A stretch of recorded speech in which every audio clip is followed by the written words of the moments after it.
Well, good morning, everybody. It's wonderful to be back for the second year. Um, it, it's a great success, honestly. I have to praise the organization of this meeting. It's a wonderful place to be here. Difficult to speak after these young people, honestly. But maybe just to share with you a few beliefs that we could discuss, if you wish. This place is where we talk about inclusive progress, isn't it? Well, we all understand that digitalization is at the heart of that. And we don't have much option, do we, but to go ahead. All is wonderful. We think it's for the best of humanity in the future, and I believe so. But we have to be careful. We have to be careful, because we have to understand that many people around us don't necessarily benefit from this evolution, and they feel they can be left aside. This is why, when we talk about digitalization, we need to talk about inclusive digitalization. It's not just a word. It's facts. It's about human being. When it comes to a group like Renault, obviously we're now talking about inclusive mobility, because it's just the future. But what is it exactly, inclusive mobility? Well, not necessarily easy to define, but let me try. Inclusive mobility is, first of all, mobility for everybody, mobility for all. Let me give you a few examples of that.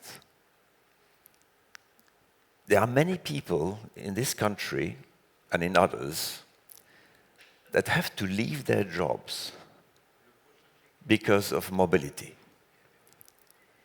There are many people that look for jobs, and they cannot find them because they lack mobility. This is something that you do not see easily, but it's a reality of life. And so, what could we do to help? Well, just two examples. That's where Renault comes in. We have initiated an incredible scenario where a rather large number of garages act in favor of people who have these mobility issues and don't have much resources. We call it Garage Solidaire. Can you imagine? Already 400 of them are now providing cars to people with low resource for them to be mobile. They repair the cars, they maintain the cars at very low cost, and they provide cars on a long-term leasing plan, which is totally backed by a microcredit. It happens in France today. The number of people that really benefit from that is increasing. We are trying to reach 10,000 very soon. And you will hear perhaps a bit much about that in the future. This is typically what sort of initiative that a company like Renault can take today. There are others. Mobility for all is also trying to bring people to the point where they want to get, even in difficult territories.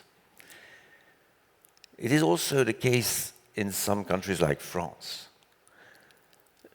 It's not only our job to bring people from one point to the other. We have to make sure they get that well, safe, and at low cost. And as another example I can give you, Renault has initiated, with the help of Carou, founders are here in this room. Wonderful startup, incredibly brilliant. You will hear a lot about that, perhaps in a few hours. But this platform helps to connect customers and business like taxis everywhere in France. 20 hours out of 24, 7 days out of 7. And make sure that people who want to get from one point to the other get there. It's very easy. They just have to get in the app and they will have the offer at the right price to get from, for example, a station, railway station, to the point where they want to be. And that's not only in France, it's everywhere in the world. This is extraordinary. So these two examples give you the sense that mobility for all means something, and that we can, as a company, do our very best to help it. But of course, inclusive mobility is not only that. It's obviously in the mind of everybody the idea that mobility must be friendly to the environment.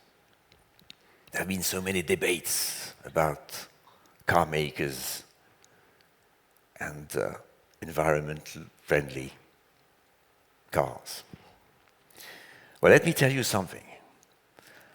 We have this clear mission to make sure that by 2050, in this country, in France, the economy will be decarbonated.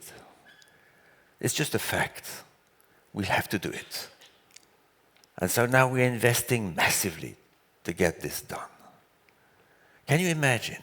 Have we got a choice? No, we haven't. Is it difficult? Yes, it is. But we must succeed. And when you think about the next 5 or 10 years, not to speak about the next 30 years, the development in urban life is going to be so big. Urbanization is going to become the word of the day in the coming years. Probably more than 2/3 of the population is going to live in urban cities. We know that, but we'd rather prepare for that, because if we don't, we're going to have a serious headache. Because mobility is essential. People are expecting mobility. They're not trying to reject it. We just have to make sure that they can use it well. So, as another example, I think I could say that Renault has been a pioneer in new services for mobility, because it's all about that. The new ecosystems. We can't be alone. We are going to live in a world of partnerships. And when it comes to urban mobility, which is a real serious issue, well, we will see these partnerships flourish in the coming years.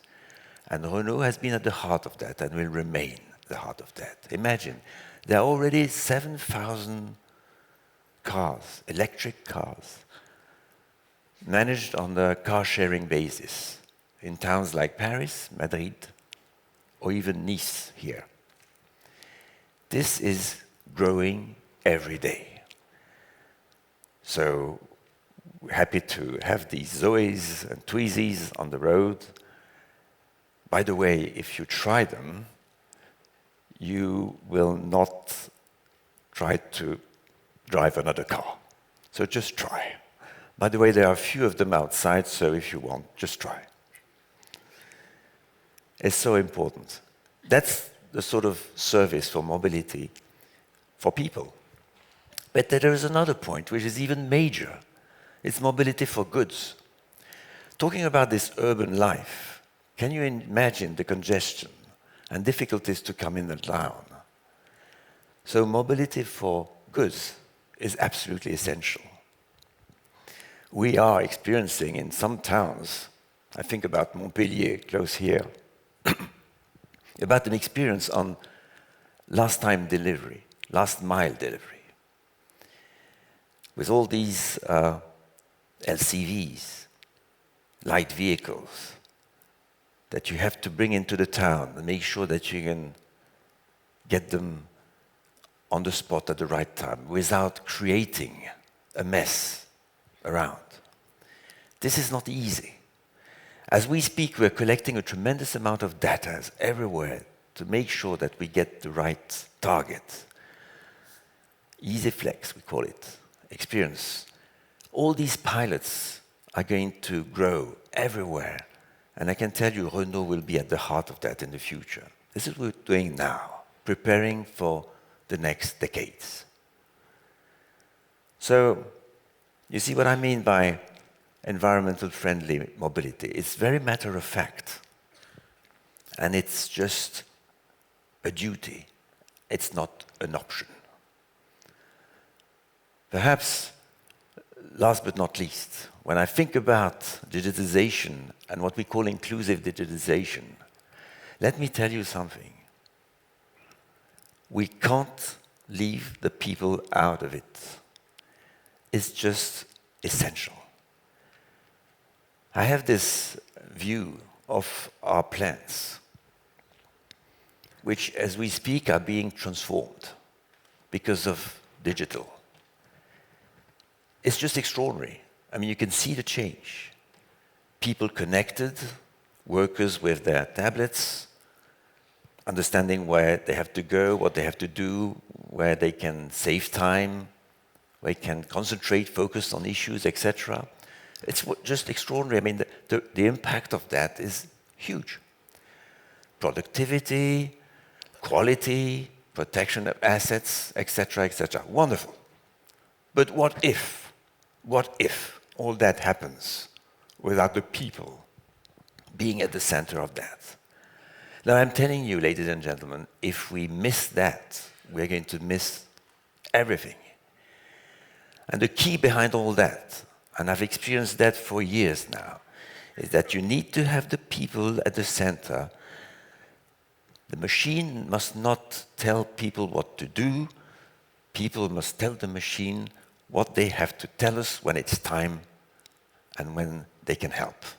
It's just simple to say, much more difficult to do, but it's just essential. If we don't do that, we're going to create rejection. On the contrary, when you act otherwise, you see people so proud of enhancing their jobs, enhancing their own value. But then what you say, what about the people who are losing their jobs because of digital? Well, there again, ladies and gentlemen, our duty as corporates is to make sure that we can train these people. Train them, train them, train them. You know, talking about investments, things are changing today. Yes, of course, you have these industrial investments everywhere, of course. But now you have these training investments. If you don't get there again, I promise we're going to have hard times in the future. Because jobs are disappearing, others are being created, but the lap of time you need to match the whole thing is such that if you don't go through training, you're going to hit the wall. So, as we speak, we're investing a huge amount of money in training.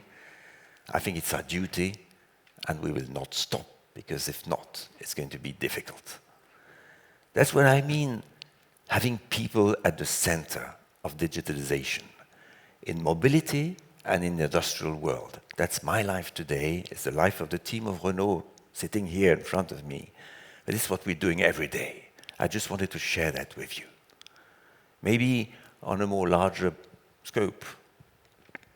The company Renault has joined a coalition of companies, 34 companies, big companies, in an initiative that is business for inclusive growth.